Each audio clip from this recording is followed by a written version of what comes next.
Imagine you are laying on a hospital bed and you are surrounded by family. They seem to be discussing something very important. Discussing a decision about you. The nurse then goes to your side and injects something into your IV. You start feeling lightheaded. You then fall asleep.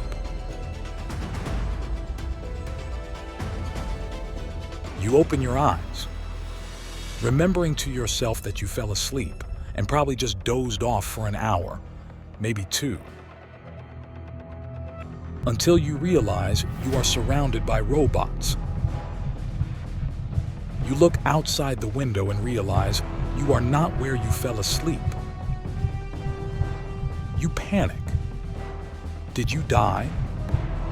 Where am I? Your heart raises. The monitors beep loudly.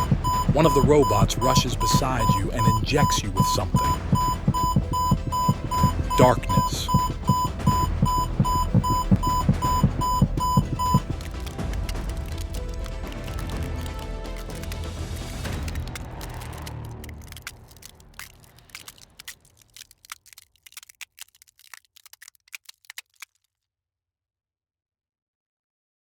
What is cryonics?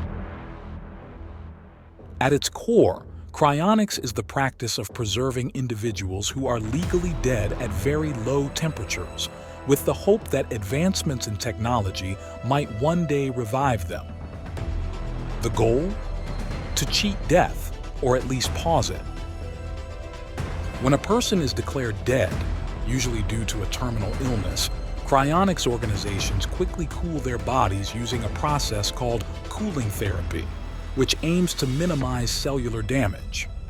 Then, the body is perfused with cryoprotectants, which act like antifreeze to prevent ice formation.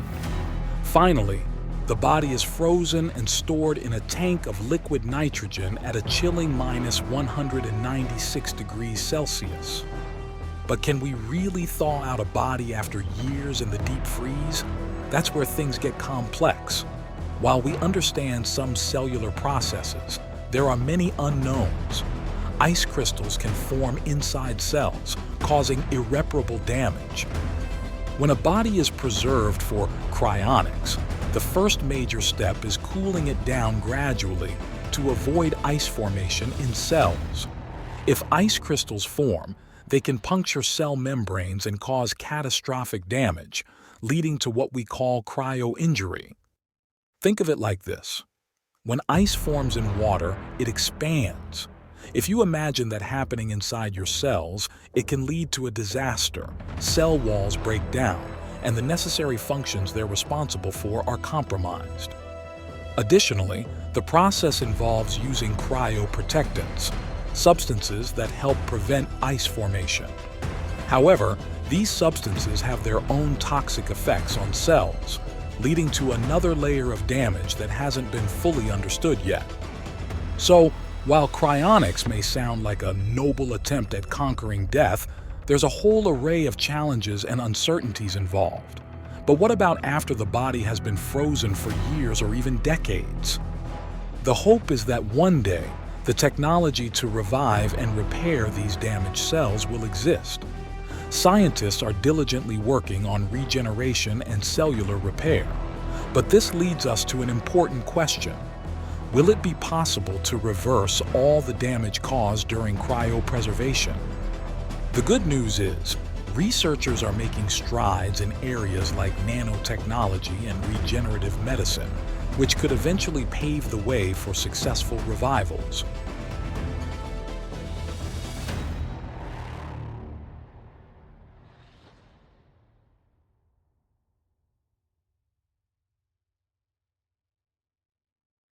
So let's talk about the most widely accepted method of cryonics called vitrification.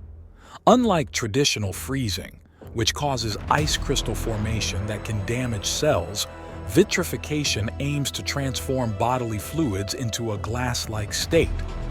This prevents crystal formation, helping protect those precious cells.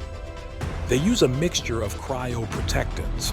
Think of these as antifreeze, They help lower the freezing point of the tissues and shield them while cooling down. The process is precise and requires super special equipment. After the vitrification process, the next step is storage. This is where those super low temperatures come into play. Cryonically preserved bodies are placed in these huge tanks filled with liquid nitrogen, which keeps the bodies at a constant minus 196 degrees Celsius. And you know what's really interesting? Some facilities use a method called cryogenic suspension. This means they keep the body suspended in the nitrogen to maximize preservation. It's almost like a sci-fi movie set, but the science is real.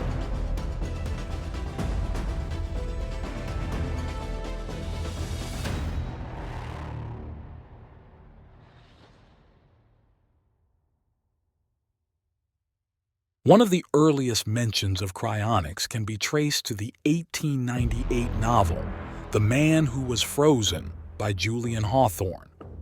This story plants the seeds for what would become a fascinating exploration in various sci-fi mediums. Jump forward to the 1950s, and we find ourselves in a golden age of science fiction, where the idea evolves dramatically. In stories like Philip K. Dick's Do Androids Dream of Electric Sheep, the themes of life, death, and what it means to be human are put under the microscope. But let's fast forward to the 21st century. Have you watched Altered Carbon on Netflix? In this dystopian world, consciousness isn't just preserved, it's transferred. People can live multiple lives in different bodies. It raises some pretty intense questions. If technology can allow us to outlive our physical forms, what does that mean for our identity and our soul? But let's get real for a moment. While science fiction tantalizes us with magical possibilities, there's a huge gap between fiction and reality.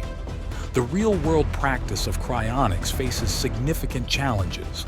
Can even just one of those supposedly frozen individuals truly be brought back? As of now, scientists are still grappling with how to prevent damage to the brain and body during the freezing process. Plus, there's the ethical dilemma of consent. Should we freeze individuals who are no longer alive? Who gets to decide who wakes up in the future? So, imagine yourself again, laying on a hospital bed and you are surrounded by family, and they are discussing something very important about you. Face them and listen to what they have to say. Living forever is a decision you should be making for yourself after all. Unless, of course, you leave everything to science today, hoping to wake up sometime in the future. If you enjoyed this video, please don't forget to like and share it.